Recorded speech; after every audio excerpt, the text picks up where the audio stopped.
Welcome to another episode of Growth Marketers Podcast. I'm Solomon Timothy. And I am Taylor Rowe.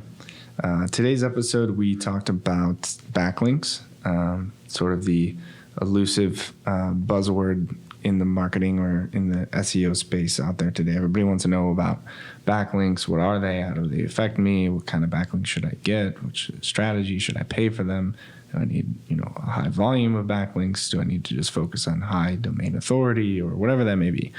So we really just try to simplify it today and look at the very basics of backlinking, what is a backlink, and how it affects your website. So I hope you enjoyed this episode of SEO Backlinks 101.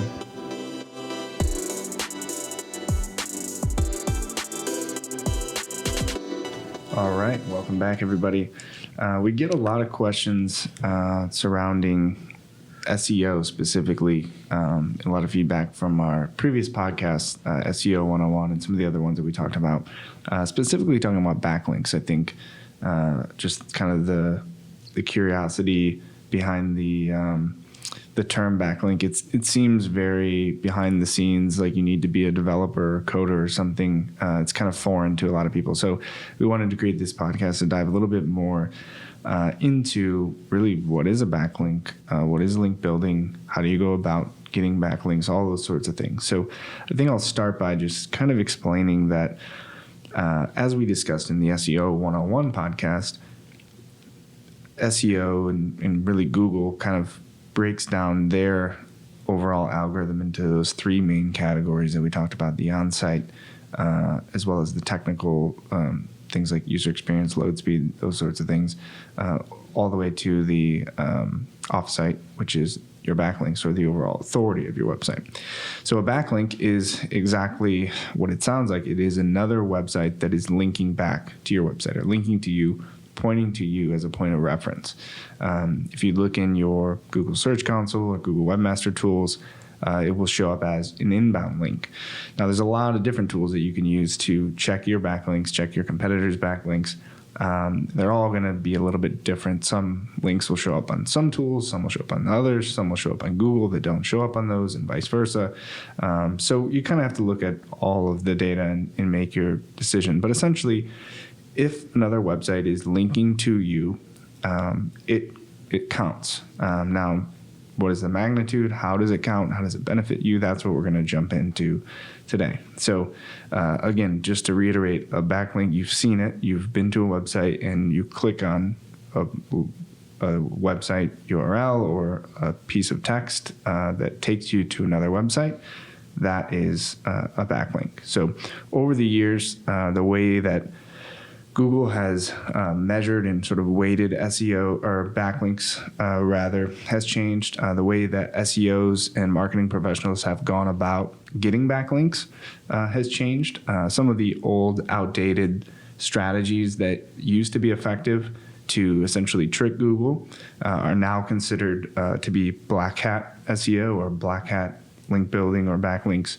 So everything that we're going to talk about today is completely white hat and on the up and up, right? When we're talking about driving an SEO strategy, driving growth for our clients, we always want to put them in a position that they're set up for long-term success and that there's little to no chance of them getting penalized by Google because of any kind of shady deceptive practices. So when we talk about white hat backlinks, right, just to kind of preface all of that, Solomon, why are backlinks important when it comes to SEO?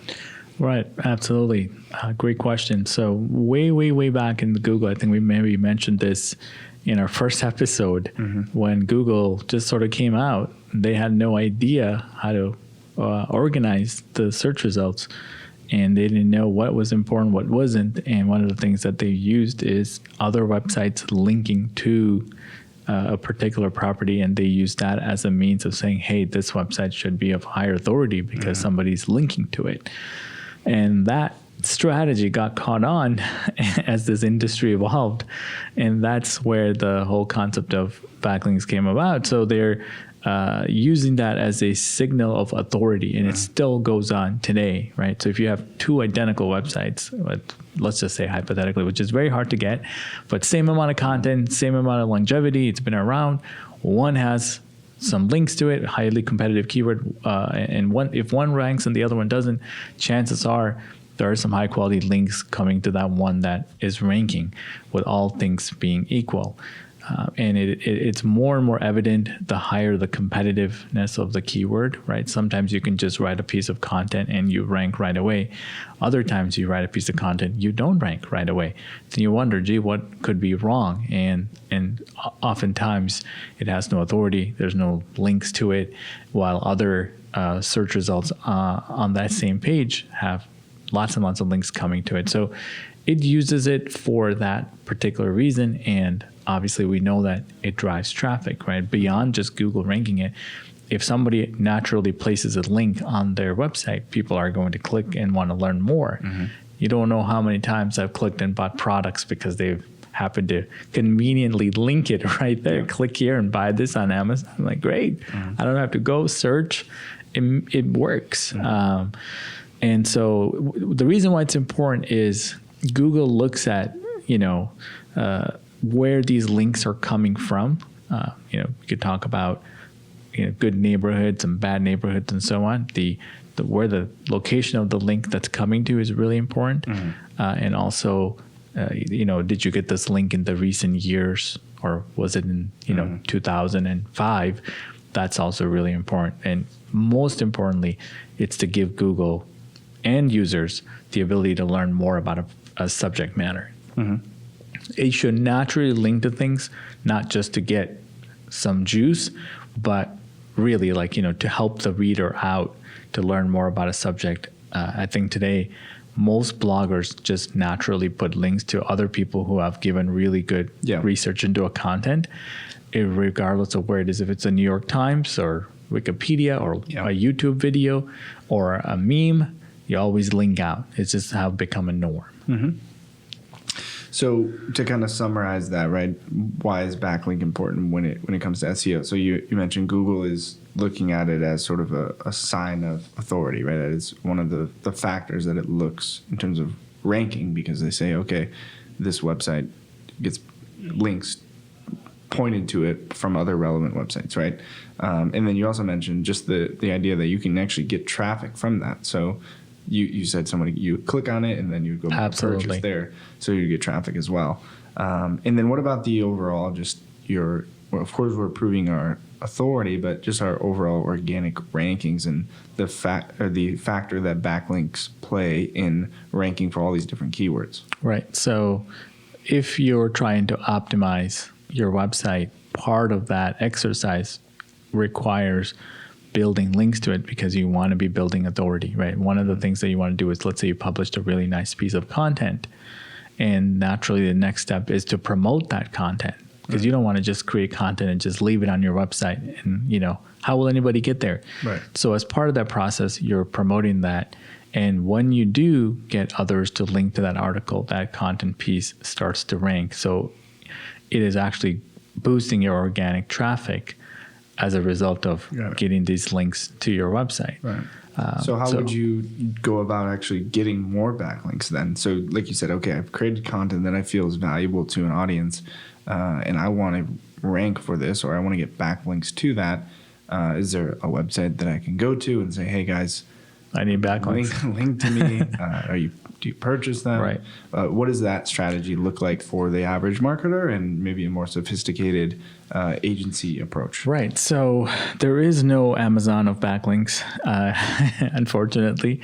And if there is someone out there selling backlinks, be wary of it. That's the first thing you don't want to do, is make it something that you can purchase, right? Then everybody would have done it. So unfortunately, there is no shortcut to getting backlinks. So there's a couple of steps. I go over this in our SEO 101 webinar or in-person seminars that we do. I made it as simple as I can, and I hope that as a 101 podcast that this would be very useful. We're probably going to cover this in depth in future episodes. The first step that I use to explain this to anyone who's new to SEO is you got to create what I call linkable assets. What are linkable assets? Well, these are anything that is worth linking to. So you can't expect others to link to you for no reason. Nobody wants. If you go out and talk to people and say, hey, would you send a link to my website? They'll say, why? There's nothing on there. Unless I say, well, go to my friend's website, here's the domain name. There's no reason to. But if you invest the time, just like what we do in SEO today is create amazing content, then there's a reason why somebody would naturally want to link to you, or you can ask them to link to you and they might do it. It's mainly because of the creative work that you put behind it. We mentioned infographics in previous podcasts. It could be a video, a gallery. It could be, it could be just photos or whatever it is. It has to be something worthwhile for somebody to do it. It could be 101 ways to grow your business. You compiled all these different articles around the web. You've done all the hard work. So all somebody have to do is go to this page. Now they get their answer. That's a linkable asset, right? So before, just like with anything in business or life, the first step before you can ask for something in return is to create something of value. Correct. So your step one is, before you even think about getting a backlink, prepare something that's worth linking to. Correct. And it doesn't just have to be in the form of text and long form content, although that works really well. I want folks to be thinking creatively as if you didn't come from an SEO background. What can I put on there, right? You can actually make a list of events in your industry that's happening for the entire year, and everybody will go there and share it, right? Just like, wow, I don't have to go to all these different websites to find the latest events. It could be that. It could be just spec sheets or something else that's a lot, you commonly go to, but nobody's really put that time together in making it. So it's going to take a lot of time. But your first step. And then sort of the second step is figure out who would find this information valuable.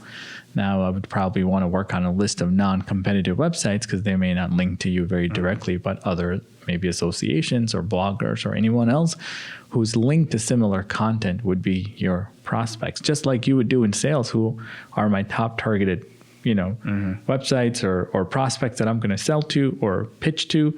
It's the same kind of list that you're generating for, let's call it your hit list or whatever you want to call it, right? I've heard all kinds of names, but 100 or 50 or whatever many domain names.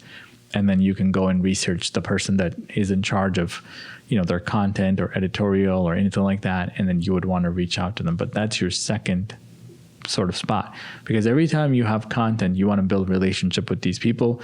They're likely to promote to you, right? So some of the things that you have to do is start tweeting their articles so they know about you before you start sending, emails to them very, very just like bluntly saying, hey, would you link to me? And, this is where I think the world has really gone wrong into sort of this prospecting part. A lot of times, you get the same kind of thing that you get in sales where they don't personalize it.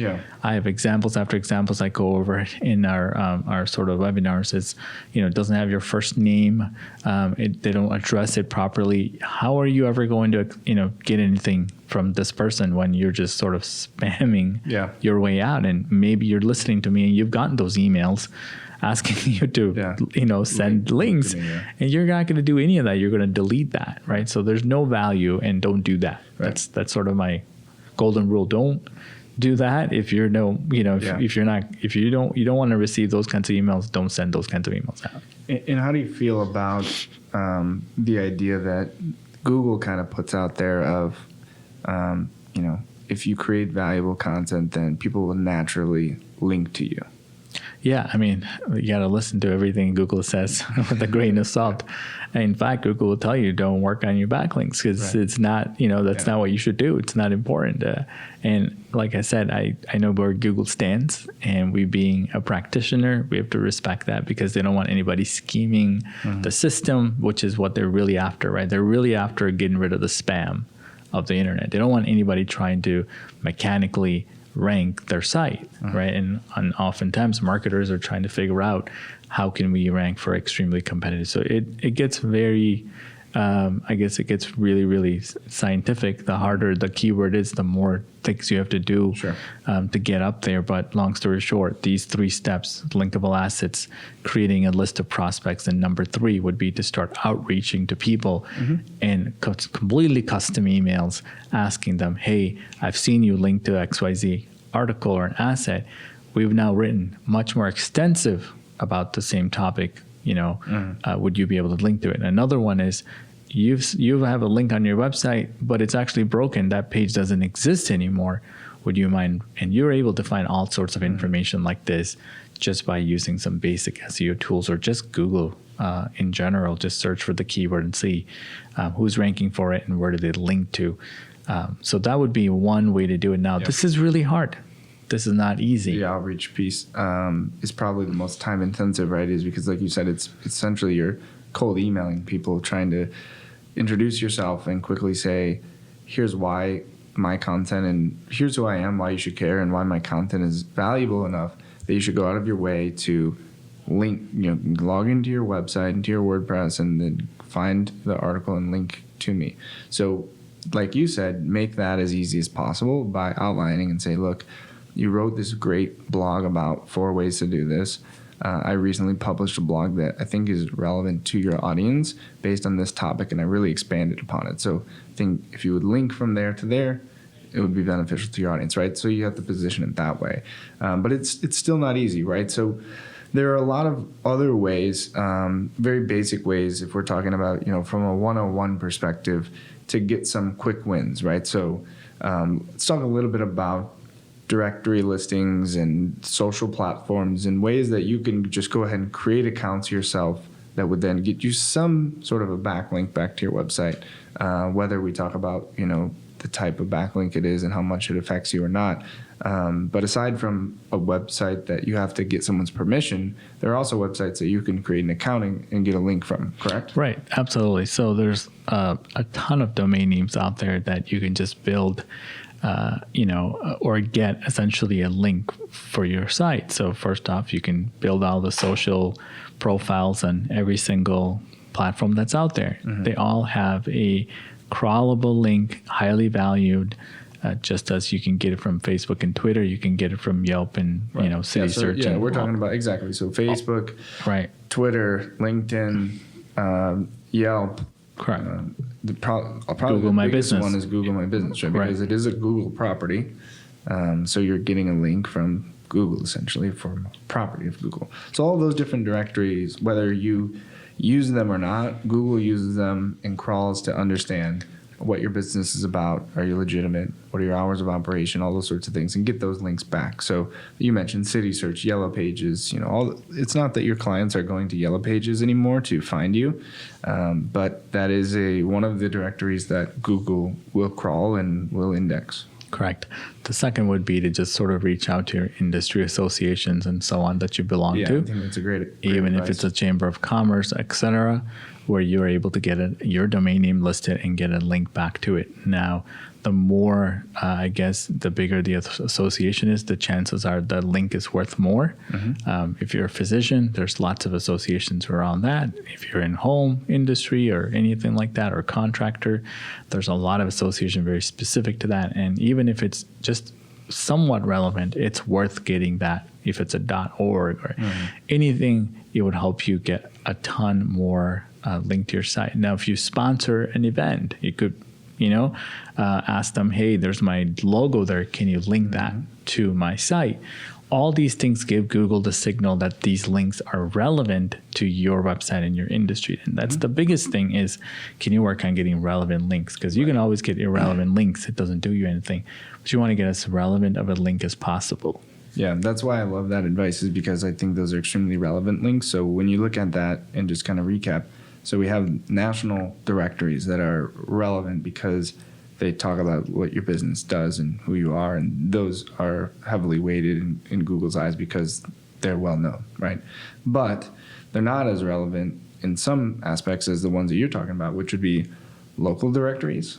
So Chamber of Commerce, anything along those lines that are specific and very relevant to your local audience, especially if you have a local business or proximity-based business where it really matters where you're located, and then industry directories, because you might actually get customers from those directories. Right. If somebody goes and looks and they're trying to find a type of company that can have these specifications or whatever, and they're looking in the industry directory and they could find you. So those are great examples. And then, as you mentioned, they have a lot of sort of tangents that could be built off of that, because let's say you are a part of that local chamber of commerce. So you get a backlink from there.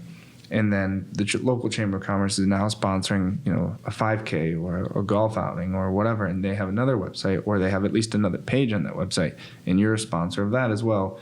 There's always opportunities where you can get mentioned and get that local brand awareness, but also get that backlink. So you're kind of that two birds with one stone, where you're setting yourself as a local brand and building that awareness, getting that traffic, and then you're also getting that authority or that link juice from Google there. Chances are they're not going to link to you naturally. You're going to have to go out and say, hey, I need a link for this logo or whatnot, because they don't know the importance of SEO or link building. Sure. So they're not going to do anything, because they're just going to say, we just stick some logos and that's it. Or they might have 10 logos on one image, right? They just weren't thinking right. So long story short, the folks that are building these pages or whatnot are not going to know what you're looking for. I often recommend, in sort of our workshops and stuff, to put it as part of your contract. Hey, I'll pay you $1,000 for this 5K run, as long as there's a link to my website, so that you can at least tell them, hey, it was part of our deal. The chances are nobody cares, right? So it's really important that you know that that's important from an SEO perspective, because you are spending marketing dollars getting brand awareness and so on. Why not use that for SEO as well?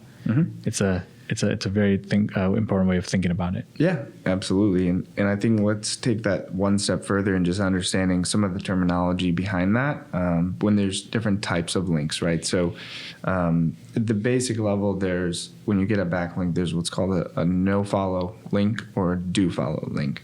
And either way, whatever type of link it is, if the user actually clicks on that link, either way, you're going to follow that link. They're going to come to your website. But it's more about what's referred to as the link juice is being passed or not being passed. So it's the weight at which Google will count that as a backlink. They're both backlinks, no follow, do follow. But a no follow link, essentially, Google acknowledges that link exists, but you're not necessarily getting the credit or getting any authority from the website that's passing that to you. So that's kind of what that means. Some of the other terminology that we wanted to review, just to make sure everybody understood. So when you get a link from a website, there is something that's called anchor text, right, of that link. So explain to everybody what is anchor text, how can that be used or sort of manipulated in your favor, and what does that mean when it comes to SEO? Right, absolutely. So it's the text that underlined, right? So you click on that underline blue, let's just make it very simple, HTML's blue underline text, then you click on it just like the first page of Google, and that's the anchor text that we would essentially hyperlink. So right. So if it says, here's some great resources, click here. Correct. And the click here is highlighted, and you click on it, click here, and it goes to the resources. Then that anchor text of that backlink is click here. And there's a lot of, I guess people can't, you don't want to have exact match anchor text. This is sort of the argument. And what the argument is that if you put the actual keyword you're trying to rank as every single one of the link that you're getting, chances are Google knows that you're trying to optimize for that keyword, and it will penalize you for it, because every single link that you're getting to your website has the exact match anchor text. So either way, it's not natural. A backlink 201. Exactly. It's not everything about the anchor text. But right. Yeah. It's not natural. That's what you need to understand, that you can't have every one of the friends put you in their phone book as the same name, because that's not what, it's not what they're going to do. They're going to naturally put something that makes sense. It could be click here. It could be a domain name. It could be here. It could be anything. And that's what ideally makes it look absolutely natural. Now, that's a whole nother discussion about anchor text variation and diversification and so on, which is where it gets really scientific and probably confusing. The higher the competitive nature of the keyword, you're probably going to end up using more, more exact match, because again, it works. But that's why Google tells you not to do it. That's exactly the reason. It's like Google doesn't want you to do it, because then you're scheming the system. Right. So we talk about the idea of reaching out to somebody. Well, I guess let's start from the beginning, right? The most basic is you can get a a link in a directory, local directory, national directory, industry directory. Then you talked about the process that you would go through to actually create content that is valuable, and then reach out to somebody who already has a website, an established website, and ask them to link from one of their existing articles to your article and get the backlink that way. Let's talk a little bit about the idea of a guest post, because that's probably one of the most common ways that I see people getting backlinks is a guest blog or a guest post, where the same sort of process might apply, where you're coming up with a valuable idea, and then you're finding websites that match that idea, and then you're reaching out to them and saying, hey, I have something of value. But rather than then just linking from their existing content, you're actually asking them to publish your content on their website. So you're giving them really more value because there's content that can be ranked and indexed that they technically own.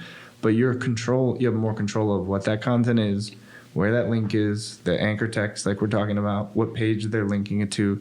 So I think it's probably a more controlled way, or maybe a little more advanced way of actually getting those links, because again, you're controlling all of the content, how many links from that, if you get a link from someone else's website, they might link to 10 other pages. They might link to your competitors in that same article. But if you're controlling the content, maybe there's only 2 outgoing links and one of them is going to your website. Right. So, and guest posting is actually a really powerful method when done right. Like you said, I love doing it because I'm not looking, again, for me, I look at it very differently. I just don't want to, say that SEO is the only thing that you want to do. You want to look at it because you're adding value. And editors and webmasters out there are dying for content. If you're doing their work, they're going to love you for it, right? So if you can create content using their editorial guidelines, the length and the style and everything like that, and it's to their audience, and you give them a finished piece and say, here you go, Bob, go ahead and post it if you like it, or let me make some tweaks. They love that because you're now doing their job, because they're always hungry for more content, and they'll tweet it, they'll share it. As long as it's educational, they have no problem. As long as it fits within their guidelines. Now, like you said, you have a lot of flexibility into what you can do. You can figure out which page to link to, the one resource you just created, and so on. You really have a lot to do, and chances are they're going to probably ask you to do it in the future again. So it gives you a lot, right? Once you build that relationship. Exactly. Yeah, and one other thing I wanted to make sure that we mentioned is, I'm sure that as marketers and business owners are listening to this, their wheels are starting to turn a little bit about, okay, well, if I'm gaining benefit from all the people linking to me, what about if I write content and link to somebody else? Who does that benefit, right? So how do you feel about, one, the idea of trading links, right? So you say, yeah, I'll write a guest post on my website about you, but I want you to also link back to me. And at the same time, is there a downside to writing content and linking to somebody else? Are you losing the same amount of value that you would be gaining if somebody else links to you? Right. So this is where I don't want to confuse any of our audience. Mm-hmm. To simplify things, think of it as, if it's adding value to the reader, go ahead and link out to them.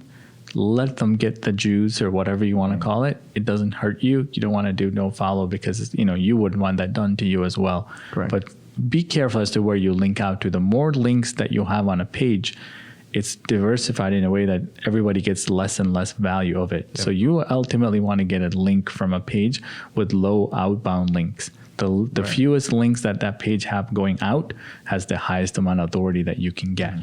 So, like I said, if I love to do it in a way, like I said, if it's adding value and somebody worked their butt off creating a piece of content, I think they deserve that link. I agree. I think you look at it the same way that you're looking at, is a website valuable enough for me to get a backlink from?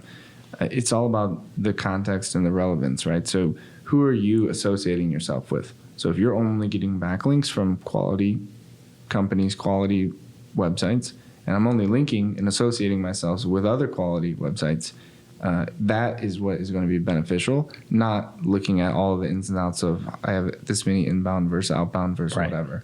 And so then the other aspect too that is sometimes overlooked is the actual internal linking, right? So that is also a link, right? So just like we're talking about, Google's crawlers are following all of these links and just kind of understanding how everything is connected. So if the idea holds true that, hey, your website is relevant to my audience and you're already seen as an industry leader, and I want to be seen as an industry leader in this particular topic, you point to me and link to me with that anchor text that makes sense.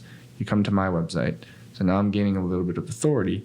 Now I can also redirect some of that authority or some of my overall juice to other pages on my website that maybe are more beneficial in terms of sales or conversions, or just redirecting some of that traffic. So all of the things we're talking about, anchor text, authority, all of that, link juice, you can also do it within your own website. Right. And it's a great way to help Google understand how you're internally prioritizing your own pages and your own content. So internal links is probably the most underutilized so. SEO tool there is. Instead of worrying about getting links from all the places, you want to kind of route your own value that you built the authority to your own pages. So the strategy is you figure out the pages that you really are trying to rank, that you put all the effort, right, all the content and everything else, and then you route the traffic, internal link traffic, sort of to those few pages so that you can get as many internal links as possible to those few pages. You don't want to link to your contact page if you're not trying to rank the contact page. Let's put it that way, and which is what a lot of people do. They sort of diversify their links all over the place so nobody ever knows where to go. You want to send the crawler to the same place. If it speaks about this topic, you want to pick that one page that's going to be ranking for that topic. Yeah. It's the most under utilized strategy and extremely effective. All right. So what's the bottom line here? If you're looking at backlinks, what's the one thing that we should take away from this podcast? Well, the concept of backlinks is not going away no matter what happens, because like I said, as long as the web is around, the way that Google crawls is one link to the other, to the other, to the other, right? There's always that's the path, that's the bridge between my site and your site, between my site and somebody else's site. It's not going away. Whether Google uses more of it or less of it, that's an algorithm thing that's bound to happen in the future. However, there will always be links. You always want to be creating valuable content so that others want to link to you, right? Google's going to continue to evolve this as much as possible. However, what holds true is that somebody's going to want to go to that page because it's going to help them get better at it. The more usable, the more useful you can create your website to be, without you even trying, people will link to you. Sure. That's what you really want to go for. And I want to keep it simple and not complicated, because once you get complicated, you lose the real truth. I think that is the takeaway for me, right? It's just don't overthink it. If you have an opportunity to get a backlink from another website, get it. Focus on valuable content, focus on relevant content. Don't look too much into the metrics, this and that. Just look at it, and like you said, is it realistic? Is it shady? Is it valuable to my audience? And ask for a backlink. Get a backlink to your website, and then look at the data. Look how it affects your website, your users, all of that, and just continue to grow. I think what Google's looking for is relevant, but also real websites. They're looking to show if you Google something, you search for something, the top results are typically, in Google's eyes, the best possible option based on so many different factors that it's hard to wrap your head around. So if one of those is all the other websites that are linking to it, anything that is natural in your eyes that you can say, yep, I think that's a good opportunity, most likely it is. Because as long as you're not going out there and trying to fake it and pay for 1,000 backlinks on some kind of spam website or something like that, if it happens naturally over time from relevant websites, then it's going to be successful. Right. And I would say the rule of thumb is quality over quantity any day of the week. It's better that you don't have a bunch of spam links that you want to disavow than to have just a few links that you still have a lot of opportunity to build quality links over time. So that's really it at the end of the day, you guys. Thanks a lot for tuning in. I appreciate the emails and the questions. We're probably going to go dig deeper into this link building topic. Still a lot more to uncover. Exactly. So we're going to unpack this in our future episodes as time fits. So thanks a lot for tuning in. Again, our email address is growthmarketers@oneims.com. And subscribe to it, leave us a comment, and share this episode if it was useful for someone you might find it useful. Thanks a lot for tuning in. I'll see you next time.